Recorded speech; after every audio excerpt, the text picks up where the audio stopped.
আসসালামু আলাইকুম। সুপ্রিয় শিক্ষার্থীরা, আশা করছি সুস্থ আছো, পরিবার পরিজন সকলকে নিয়ে ভালো আছো।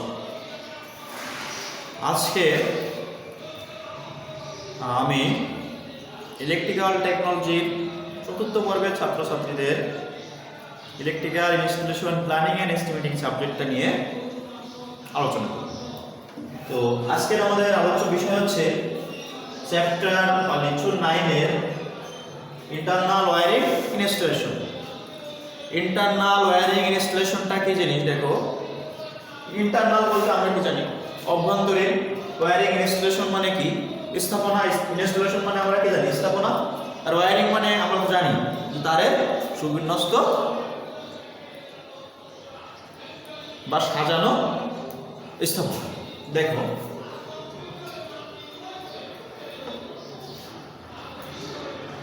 তো দেখো ইন্টারনাল ওয়্যারিং ইনস্টলেশনে আজকে আমরা যে আলোচনাটা করব সেটা তোমরা আশা করছি মনোযোগ দিয়ে দেখবা। দেখো, গ্রাহকের ইন্টারনাল ওয়্যারিং ইনস্টলেশন যখন আমরা করব, তাহলে ইন্টারনাল ওয়্যারিং ইনস্টলেশন বা অভ্যন্তরীণ ওয়্যারিং স্থাপনা এটা কি জিনিস সেটা আমাদের আগে দেখতে হবে। গ্রাহকের বাড়িঘর, প্রতিষ্ঠান, অফিস বা যে কোনো আঙিনাকে আলোকিতকরণ তো বাতাস দেওয়ার জন্য। আলোকিতকরণ বলতে কি, দেখো আমরা রুমের ভিতরে, অভ্যন্তরীণ মানে কি, ইন্টারনাল মানে কি অভ্যন্তরীণ ভিতরে, তো রুমের ভিতরে সাধারণত ব্যবহার হয় পাখা, বাতাস দেওয়ার জন্যে। আলোকিতকরণের জন্য ব্যবহার করা হয় বাল্ব। তো বৈদ্যুতিক বাতি এবং পাখা পরিচালনার জন্য বৈদ্যুতিক শক্তি ব্যবহার করা প্রয়োজন হয়। এই সকল লোড পরিচালনার জন্য বৈদ্যুতিক ওয়্যারিং করা হয়। এখন ছাদ বা শেডের নিচে অভ্যন্তরীণ ওয়্যারিং করা হয়।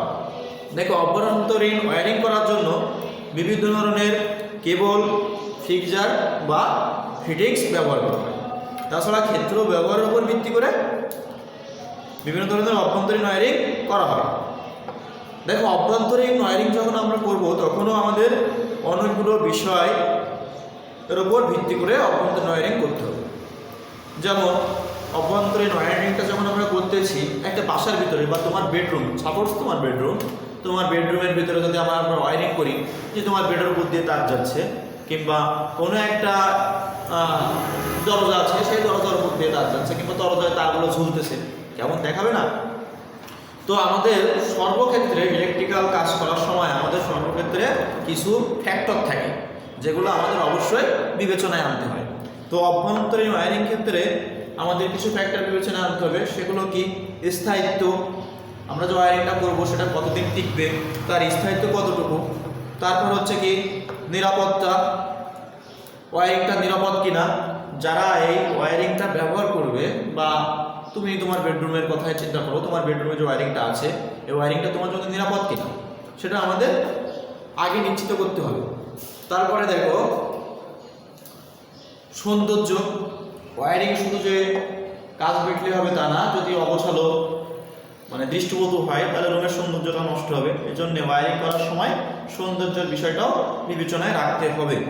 খরচ এবং গ্রাহকের বাজেট, এই ওয়্যারিংটা করতে কী পরিমাণ অর্থের খরচ হবে এবং যে এই ওয়্যারিংটা করতে চায় বা যে ভোক্তা তার বাজেট কতটুকু, এইগুলো বিবেচনায় রাখতে হবে।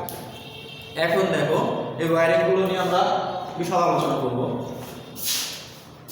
অভ্যন্তরীণ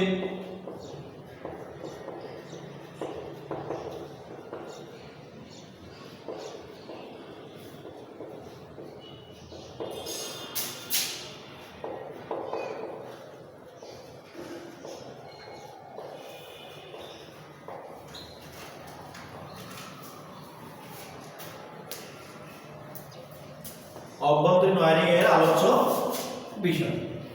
এখন আলোচ্য বিষয় আমরা কি কি দেখছি, যে স্থায়িত্ব।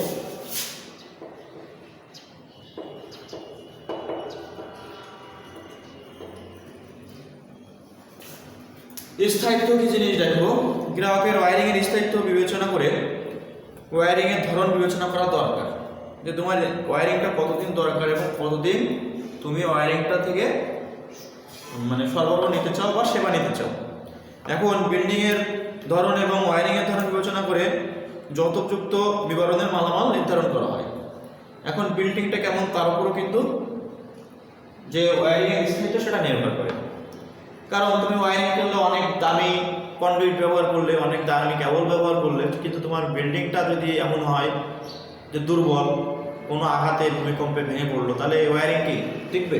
বিল্ডিংয়ে টিকতেছে না, সেখানে ওয়্যারিং টিকার কোনো সুযোগ নেই। তো অস্থায়ী বিল্ডিংয়ের জন্য কিলেট ওয়্যারিং উপযুক্ত, কিন্তু কারখানার জন্য এটা অনুপযুক্ত বিবেচিত হয়। দেখো, একটা ওয়্যারিং যখন করবা তখন এই বিল্ডিংটার স্থায়িত্ব বিবেচনায় আনতে হবে। বিল্ডিংটার স্থায়িত্ব বিবেচনায় এনে তারপরে ওয়্যারিংয়ের স্থায়িত্ব বিবেচনা করতে হবে। বিল্ডিংটার স্থায়িত্ব দেখো, মনে করো একটা 10 তলা বিল্ডিং হবে, তোমাদের ক্যাম্পাসে একটা 10 তলা বিল্ডিং হবে সাপোজ। তো এই 10 তলা বিল্ডিংটা হতে হলে 10 তলা বিল্ডিংটা এমনি এমনি উঠে যাবে না, এখানে কি কনস্ট্রাকশন দেওয়া লাগবে, কোনো না কোনো ঠিকাদারকে কনস্ট্রাকশন দেওয়া লাগবে। তো উনি কি করবে? উনি যেসব কর্মী বা লেবারদের দিয়ে কাজ করাবে তারা কি প্রতিদিন তো বাসায় যেয়ে এসে এই কাজ করতে পারবে না। তো তাদের থাকার জন্যে ছোট একটা ঘর প্রথমে করে দেওয়া হয়, যাতে কর্মীরা এই ঘরে থাকা খাওয়া করতে পারে এবং তাদের কাজের সুবিধার্থে এই কাজটা করা হয়। তো এই ঘরটা নিশ্চয়ই স্থায়ী না। যখন তোমার বিল্ডিংটা উঠে যাবে তখন কে কর্মীরা এই ঘরে থাকবে, কিংবা এই কর্মীরা এখানে বসে থাকবে? নিশ্চয়ই থাকবে না। তাহলে কর্মীদের ঘরেও তো বিদ্যুৎ সরবরাহ দেওয়া প্রয়োজন। তো এটা হচ্ছে কি অস্থায়ী একটা ক্যাম্পের মতো। তো এখানে বিদ্যুৎ সরবরাহ দিতে গেলে এখানে কি আমরা কনসিল কন্ডুইট ওয়্যারিং করব? এখানে আমরা কি ওয়্যারিং করব? এখানে কিলেট ওয়্যারিং করব, যেটা খুব অল্পতে করা যায় এবং খুব স্বল্প খরচে করা যায়। এখন দেখো নিরাপত্তা, দ্বিতীয় হচ্ছে অপসারণের নিরাপত্তা।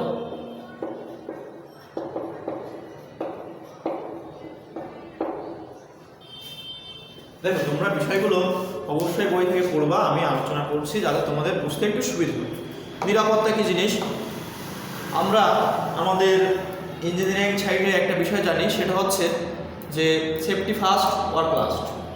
তো যে কোনো কাজ করতে হলে আমাদের সর্বপ্রথম কী করতে হবে? ওই কাজের নিরাপত্তা 100% নিশ্চিত করতে হবে। যদি কাজ বা কর্মক্ষেত্র নিরাপদ না হয় সেখানে অনেক রকম ঝুঁকি থাকতে পারে, অনেক ধরনের অ্যাক্সিডেন্ট ঘটার সম্ভাবনা থাকতে পারে। তো এই জন্যে আমাদের ল্যাবেও তোমরা হয়তো লক্ষ্য করেছো যে ল্যাবে আমাদের কিছু প্যানা দেওয়া আছে, ওইখানে উল্লেখ আছে যে সেফটি ফার্স্ট ওয়ার্ক লাস্ট। তো এই সেফটি ফার্স্ট কেন? যেখানে ঝুঁকি আছে সেখানে আমরা কাজ করতে পারবো না। ঝুঁকিটা কমানোর জন্য আমাদের প্রথমে এই সেফটি বা নিরাপত্তা নিশ্চিত করতে হবে। ওয়্যারিংয়ের ক্ষেত্রেও তুমি একটা ওয়্যারিং করলাম, ওয়্যারিং থেকে যদি কোথাও লিকেজ হয়, যদি কোথাও যে কনডুইট ব্যবহার করতেছো বা চ্যানেল ব্যবহার করতেছো সেটা ফাটা হয়, তাহলে এর ভিতরে কি যাবে? অন্যান্য ছোটো ছোটো প্রাণী ঢুকে ভিতরে যে ওয়্যারিংয়ের কেবল ব্যবহার হয়, কেবল ক্ষতিগ্রস্ত করবে, সেখান থেকে শর্ট সার্কিট হবে এবং সেই শর্ট সার্কিটের কারণে তোমার বাসা বাড়িতে আগুন লেগে যেতে পারে। এজন্যে যে কোনো কাজে আগে নিরাপত্তা নিশ্চিত বা সুনিশ্চিত করতে হবে। এখন সৌন্দর্য কি জিনিস? দেখো, একটা ওয়্যারিং করার সময় সৌন্দর্য অবশ্যই খেয়াল রাখতে হবে।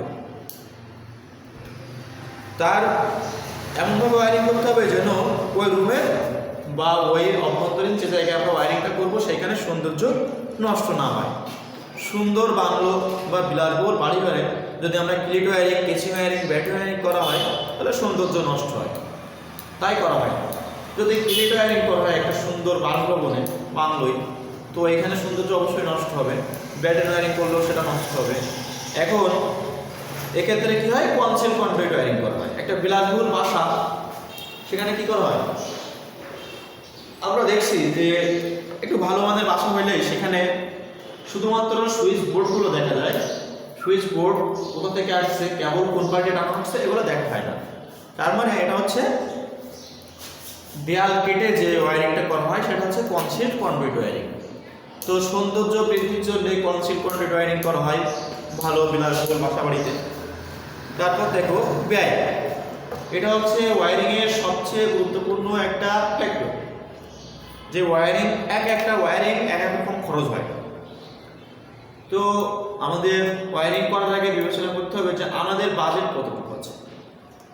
ওয়্যারিং করতে ব্যয়টা অবশ্যই গুরুত্বপূর্ণ বিষয়। ডিজাইনের কাজটি করার সময় ব্যয় এবং খরচের টাকা পাওয়া যাবে কিনা তা অবশ্যই বিবেচনা করতে হবে। তুমি মনে করো একটা বাসার ওয়্যারিংয়ের লেআউট ডিজাইন করলাম, তো ডিজাইন করে সেখানে ওয়্যারিং বাবদ তোমার খরচ পড়বে কেবল কন্ডুইট কিনতে, সব কিছু ব্যয় মিলে তোমার খরচ আছে মনে করো 5 লক্ষ টাকা, কিন্তু তোমাকে যে কাজটা দিয়েছে তার বাজেট আছে 2 লক্ষ টাকা। তাহলে কি তোমার ওই এত পরিশ্রম করে যে লেআউটটা তুমি ডিজাইন করলা এটা কোনো কাজে আসবে? এই জন্য অবশ্যই ব্যয়টাকে মাথায় রেখে আমাদের ওয়্যারিং লেআউট ডিজাইন করতে হবে। তারপর অভিগম্যতা, ওয়্যারিংয়ের পরিসর বৃদ্ধি করা বা নবায়ন করার সুযোগ থাকতে হবে।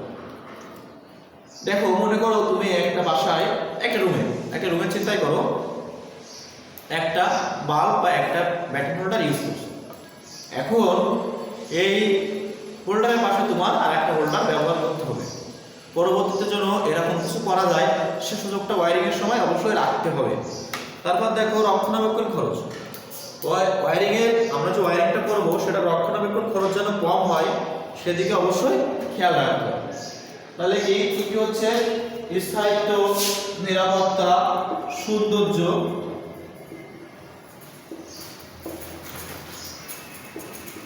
ব্যয়, তারপর কি আছে দেখো ব্যয়, সৌন্দর্য, ব্যয়, অধিগম্যতা আর রক্ষণাবেক্ষণ।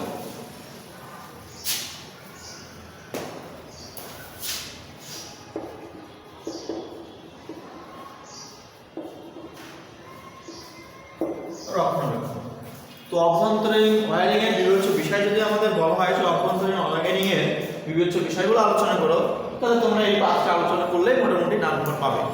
এই প্রশ্নটা সাধারণত কিসে আসে জানো? সংক্ষিপ্তে প্রশ্ন আসে, অতি সংক্ষিপ্তেও না, সংক্ষিপ্ত প্রশ্ন আসে। তো এটা তোমরা পড়বা। এরপর দেখো অভ্যন্তরীণ ওয়্যারিং স্থাপনের ব্যাখ্যা। বিদ্যুৎ সরবরাহ করার নিমিত্তে সুশৃঙ্খল সুবিন্যস্তভাবে তার বা কেবল টানাকে কি বলে? বৈদ্যুতিক ওয়্যারিং বলে। তাহলে বৈদ্যুতিক ওয়্যারিংটা কি জিনিস? বৈদ্যুতিক ওয়্যারিংটা হচ্ছে বিদ্যুৎ সরবরাহ করার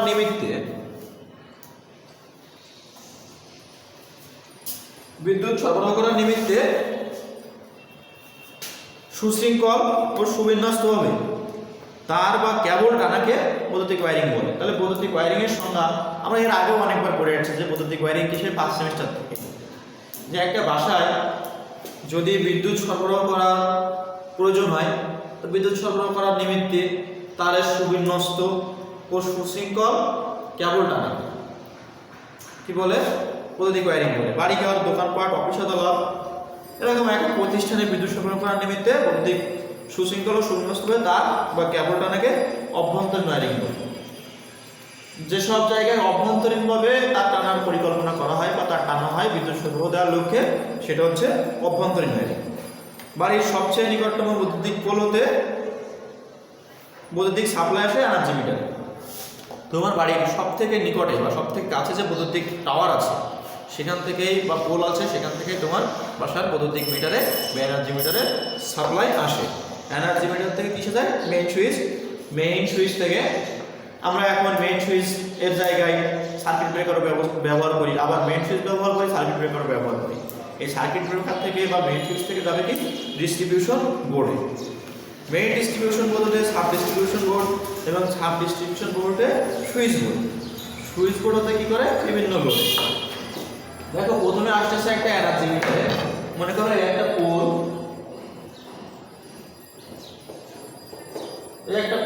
এই পোল থেকে কোথায় আসতেছে? তোমার বাসার এনার্জি মিটার। এনার্জি মিটার থেকে কোথায় যাচ্ছে? দেখো এনার্জি মিটার থেকে যাচ্ছে মেইন সুইচ থেকে যাচ্ছে distribution board, main distribution board. এই মেইন ডিস্ট্রিবিউশন বোর্ড থেকে কোথায় যাচ্ছে? Sub distribution board. Sub distribution board থেকে যাচ্ছে সুইচ বোর্ড। এই সুইচ বোর্ড থেকে এবার যাবে কোথায়? বিভিন্ন লোডে।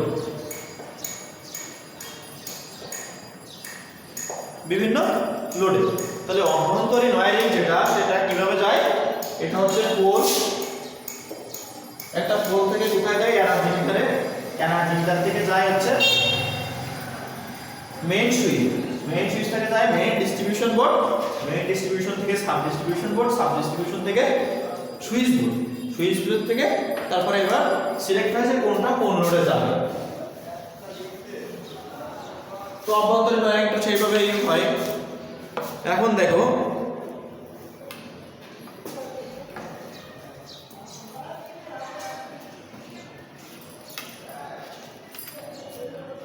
অভ্যন্তরীণ ওয়্যারিং যেটা, সেখানে আমরা যে একটা 2 তলা বিল্ডিং এর অভ্যন্তরীণ ওয়্যারিংটা কেমন হবে, একটা 3 তলা বিল্ডিং এর অভ্যন্তরীণ ওয়্যারিংটা কেমন হবে, এটা আমরা আগামী দিন চিত্র সহ বোঝানোর চেষ্টা করব। আজকে দেখো যে আমরা যে এখানে দেখলাম যে একটা পোল থেকে কিসে যায়, এনার্জি মিটার থেকে কিসে যায়, মেইন সুইচ থেকে যায় distribution board, main distribution board, তারপর যায় সাব ডিস্ট্রিবিউশন বোর্ড, তারপর কিসে যায় সুইচ বোর্ড, তারপর লোড। এখন এই মেইন সুইচ যে ব্যবহার হয়, এই মেইন সুইচটা কি জিনিস? দেখো বিদ্যুৎ সরবরাহকারীর মিটার বোর্ডে এর পর কোনো ব্যবস্থাপনা সম্পূর্ণ সার্কিটকে মেইন সুইচের মাধ্যমে নিয়ন্ত্রণ করা হয়। দেখো বিদ্যুৎ সরবরাহকারী যে প্রতিষ্ঠান, সেটা মনে করো প্রতিবিদ্যুৎ হতে পারে, অন্যান্য বিদ্যুৎ সরবরাহকারী প্রতিষ্ঠান হতে পারে, পিডিবি হতে পারে। তো এনারা বিদ্যুৎ সরবরাহ নিয়ন্ত্রণ করে কোন পর্যন্ত, তোমার এনার্জি মিটার পর্যন্ত। এনার্জি মিটার থেকে মেইন সুইচ পর্যন্ত তাদের নিয়ন্ত্রণে বলা যায়। কিন্তু মেইন সুইচের পর বিদ্যুৎ তোমার বাসার কতটুকু তুমি ব্যবহার করবে, কিভাবে ব্যবহার করবে, সেটা নিয়ন্ত্রণ কে করে? সেটা নিয়ন্ত্রণ নিশ্চয়ই ব্যবহারকারী করে।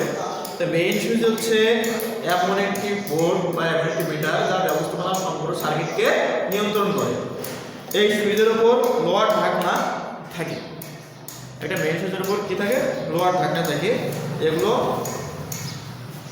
নিউট্রাল সহ single pole, double pole, neutral সহ ডাবল পোল, ট্রিপল পোল এবং নিউট্রাল সহ ট্রিপল পোল সব রকমেরই হয়। মেইন সুইচগুলো কি হয়, সিঙ্গেল পোল, ডাবল পোল, ঠিক আছে, নিউট্রাল সহ সিঙ্গেল পোল, ডাবল পোল, তারপর নিউট্রাল সহ double pole, triple pole, neutral সহ ট্রিপল পোল সব রকমেরই হয়। এর ভোল্টেজ গ্রেড দুরকম, নিম্নচাপের জন্য 250 বা 240 ভোল্ট এবং মাঝারি চাপের জন্য 500 বা 415 ভোল্ট। একটা মেইন সুইচের ভোল্টেজ গ্রেডিং কীরকম হয়, 2 প্রকারের হয়। মেইন সুইচের ভোল্টেজ গ্রেডিং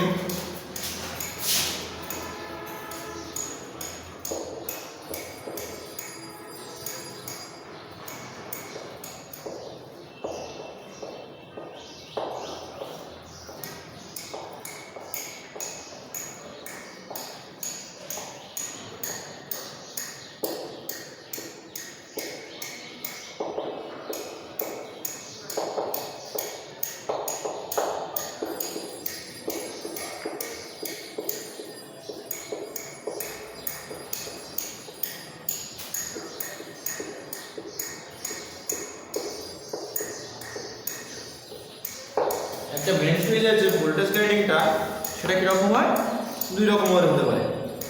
তো এই 2 রকম কি কি দেখো, নিম্নচাপের জন্য এই এটা হচ্ছে নিম্নচাপ, নিম্নচাপের ভোল্টেজ গ্রেডিং কত হয়, 250 বা 240 ভোল্ট এবং মাঝারি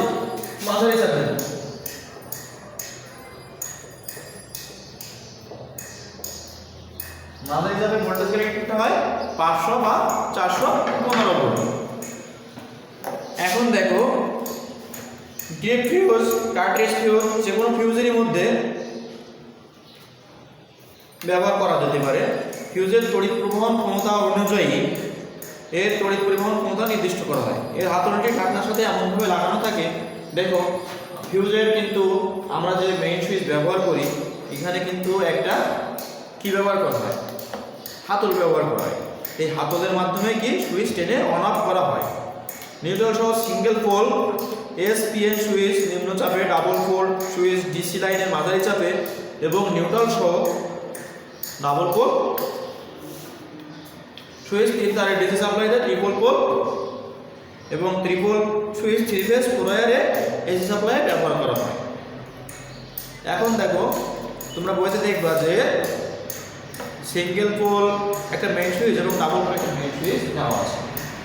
দেখো মেইন সুইচ মূলত কি জিনিস, মেইন সুইচে আমরা সিঙ্গেল পোল, ডাবল পোল ব্যবহার করে সিঙ্গেল কোর ডাবল কোর করতে কি বোঝায় দেখো, আমরা একটা মেন সুইচ আগে শুরু করে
দেখো এটা একটা মেইন সুইচ যদি তোমরা কল্পনা করো, এখানে দেখবা যে মেইন সুইচের অভ্যন্তরে কি দুইটা ফিউজ ব্যবহার করা হয়েছে।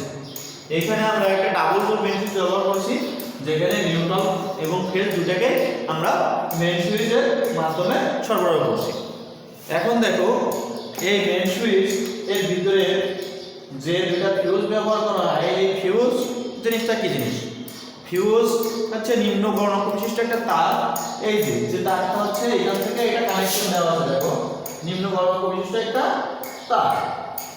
তো এই ফিউজটার কাজ হচ্ছে, যদি আমাদের এই সার্কিটের প্রয়োজন হচ্ছে কত 5 অ্যাম্পিয়ার, একটু খেয়াল করো, যদি এই সার্কিটে আমাদের 5 অ্যাম্পিয়ার কারেন্ট প্রয়োজন হয় এবং এখান থেকে যদি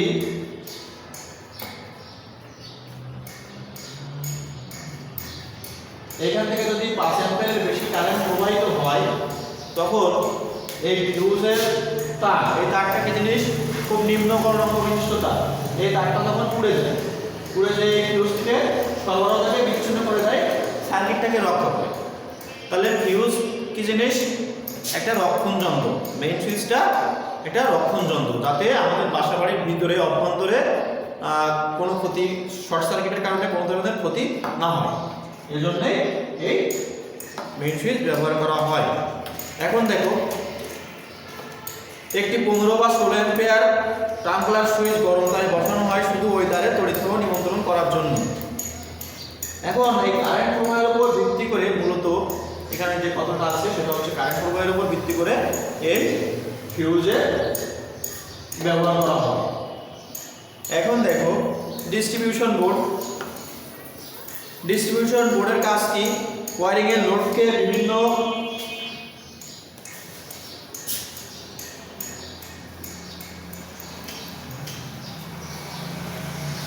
আমরা যে ডিস্ট্রিবিউশন বোর্ড সম্পর্কে জানলাম, ডিস্ট্রিবিউশন বোর্ডের কাজ কি? ডিস্ট্রিবিউশন বোর্ড হচ্ছে ওয়্যারিং এর লোডকে বিভিন্ন সার্কিটে ভাগ করা। ডিস্ট্রিবিউশন মানেই তো ভাগ। তো মেইন সুইচ থেকে সম্পূর্ণ সরবরাহটা ডিস্ট্রিবিউশন বোর্ডে আসবে। এখন ডিস্ট্রিবিউশন থেকে সাব ডিস্ট্রিবিউশন বোর্ডে ভাগ করে দেওয়া হচ্ছে ডিস্ট্রিবিউশনের কাজ। এতে কোনো একটি সার্কিটে দৌড় দেখা দিলে শুধু সেই সার্কিটের ফিউজটা পুড়ে যাবে, কিন্তু অন্যান্য সার্কিটের সাপ্লাই অপূর্ণ থাকবে। ডিস্ট্রিবিউশন বোর্ডের সুবিধা হচ্ছে, কোনো একটা সার্কিটে মনে করো শর্ট সার্কিট সম্পূর্ণ হলো বা প্রবলেম দেখা দিল, সেই সার্কিটটাই অফ থাকবে, কিন্তু অন্যান্য সার্কিটে সরবরাহ অক্ষুণ্ণ থাকবে। যত ভাগে লোড ভাগ করা হবে তত সংখ্যক ফিউজ ইউনিট থাকবে। ফিউজের নিচের দিকে বাসবার থাকে। ফিউজ ইউনিটগুলোতে উভয় দিকে ফেজ অথবা গরম তারের সঙ্গে কানেকশন করতে হয়, কিন্তু ঠান্ডা তারের জন্য ফিউজ লাগে না। এগুলো নিউট্রাল বারে একটি স্ক্রু দিয়ে কানেকশন করতে হয়। দেখো ডিস্ট্রিবিউশন বোর্ডে ডাবল পোল, ট্রিপল পোল এবং নিউট্রাল সহ ট্রিপল পোলে সব রকমেরই এই ভোল্টেজ গ্রেড দু রকমের হয়। নিম্নচাপের জন্য ডিস্ট্রিবিউশন বোর্ডে ভোল্টেজ গ্রেড আবার দুই রকম। নিম্নচাপের জন্য 250 বা 240 ভোল্ট, এবং ওই যে মেইন সুইচে যে ডিস্ট্রিবিউশন বোর্ড, মেইন সুইচে যে ভোল্টেজ গ্রেডিংটা ছিল দুই রকম। নিম্নচাপে একটা 240 বা 250, আর মধ্যম চাপে হচ্ছে 500 বা 415 ভোল্ট। মাঝারি চাপের ডিস্ট্রিবিউশন বোর্ডকে আবার পাওয়ার ডিস্ট্রিবিউশন বোর্ডও বলা হয়। মাঝারি চাপের বা 415 বা 500 ভোল্টের যে ডিস্ট্রিবিউশন বোর্ডটা থাকে সেটাকে পাওয়ার ডিস্ট্রিবিউশন বোর্ডও বলা হয়। যত ভাগে লোড ভাগ হবে তারও উল্লেখ থাকে, যেমন 2Y, 4Y, single Y, 8Y ইত্যাদি। এখন ফিউজ ইউনিটের ক্ষমতা অনুযায়ী এবং তড়িৎ প্রবাহ ক্ষমতা বোঝানো হয়, যেমন 16 অ্যাম্পিয়ার, 32 অ্যাম্পিয়ার, 63 অ্যাম্পিয়ার ইত্যাদি। ডিস্ট্রিবিউশন বোর্ডে মেইন বা সাব ডিস্ট্রিবিউশন বোর্ড থেকে সাপ্লাই আসে সাবমেইন সুইচ। দেখো মেইন বা সাবমেইন সুইচ, যেটা সাবমেইন সুইচ বলতে আমরা সার্কিট ব্রেকারকে বুঝি, ডিস্ট্রিবিউশন বোর্ডে সাপ্লাইগুলো আসে। এখন দেখো ডিস্ট্রিবিউশন বোর্ড সম্পর্কে আমরা জানলাম। এখন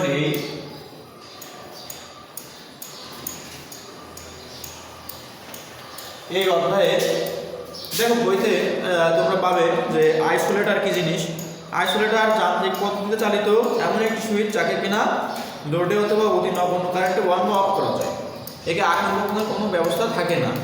দেখো তোমরা এখান থেকে distribution board, isolator, বাসবার chamber, overhead বাসবার, তারপর রাইজিং মেইন, সার্কিট ব্রেকার এগুলো পড়বা। মানে তোমরা 9.1, 9.2 এর আগ পর্যন্ত যে সংজ্ঞাগুলো আছে এই সংজ্ঞাগুলো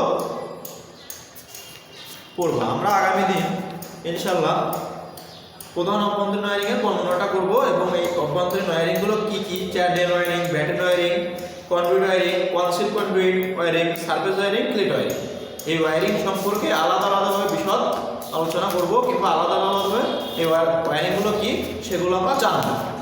তো তোমরা 9.1 যে পর্যন্ত আছে সেই পর্যন্ত যে সংজ্ঞাগুলো আছে, যেমন isolator, বাসবার chamber, overhead বাসবার, rising main, তারপর আছে হচ্ছে সার্কিট ব্রেকার, তারপর হচ্ছে sub main line, sub circuit ইত্যাদি। এগুলো তোমরা সংজ্ঞাগুলো পড়বা। সংজ্ঞাগুলো পড়লেই তোমরা বুঝতে পারবা। যদি সমস্যা হয় তো আমাকে জানাবে। তো যেহেতু তোমাদের পরীক্ষা খুবই সন্নিকটে আশা করা যাচ্ছে, তোমরা আর অবহেলা করো না, অবহেলা না করে পড়াশোনায় মনোনিবেশ করো।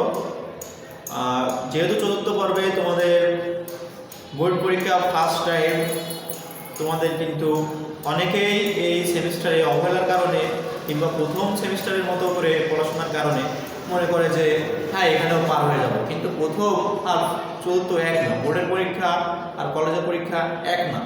পার্থক্য কোথায়? পার্থক্য হচ্ছে যে তুমি যখন অন্য সেন্টারে পরীক্ষা দিতে যাবা, তোমার ভিতরে এমনি একটা অ্যাবনর্মাল কাজ করবে, একটু ভীতি কাজ করবে, প্লাস বোর্ডের প্রশ্ন, বোর্ডের গার্ড, বোর্ডের খাতা দেখা সব কিছু একটু ভিন্ন মানের। তো ভয় পাওয়ার কোনো কারণ নেই। তোমরা যদি পড়াশোনা করো, ভালো কিছু লিখে আসো, তো অবশ্যই কোনো এক্সামিনার তোমাকে ফেল করাবে না। তো আশা করছি তোমরা সবাই পড়াশোনা শুরু করে দিবা, আর তোমাদের ভালো ফলাফলের প্রত্যাশা আমরা করতেই পারি। তো আজকে আমি ক্লাস এখানেই শেষ করছি। আশা করছি তোমরা সুস্থ থাকবে, ভালো থাকবে, সাবধানে থাকবে। আল্লাহ হাফেজ।